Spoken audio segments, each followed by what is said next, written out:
Hello, I'm Pastor John. Jesus grew up in Palestine, a land that is hot and dry. On average, Israel gets about 20 inches of rain a year. By comparison, here in Pennsylvania, we get over 40 inches, which is more than twice as much. Jesus knew that water was important for every living thing. Where there was water, the plants could grow and animals and people could survive. Without water, animals and people would have to move away, find some place where there was something to drink.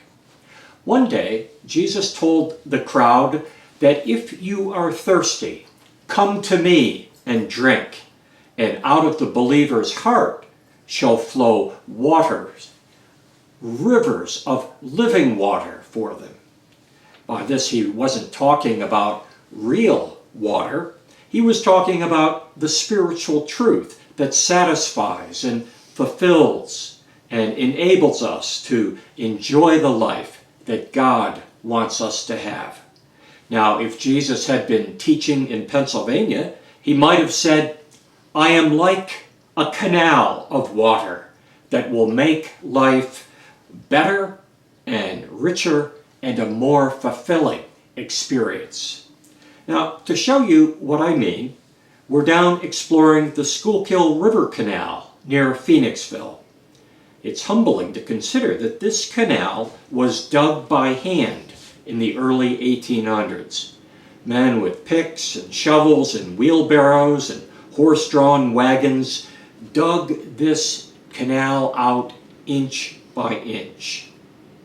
Why did they go to the trouble? Why was the canal dug? Because in that day, transportation was not only very expensive, but it was also very difficult. There were no railroads, and what they called roads were often just rutted dirt paths that were impassable in rainy weather or when there was snow on the ground.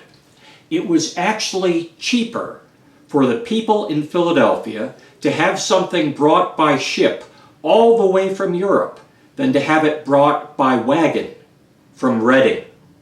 A horse or a mule could pull about a ton in a wagon, but pulling a barge that was floating in the water was so much easier. A horse could tow a barge loaded with 10 tons of merchandise. So when the canal was finished, farmers could sell their crops down in the city. Craftsmen could sell their furniture. Barges carried coal so people could heat their homes in the wintertime. The canal let the barges avoid the dangerous parts of the river where the water was moving too swiftly to be safe.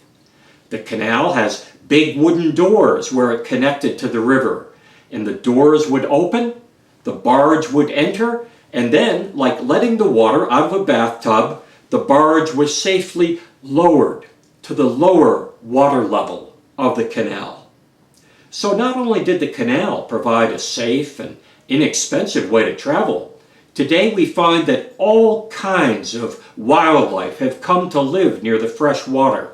In coming weeks, we'll take a closer look at the turtles and the birds and the animals that live along the canal. But the important thing today is to remember that, like the canal, Jesus promised a better way.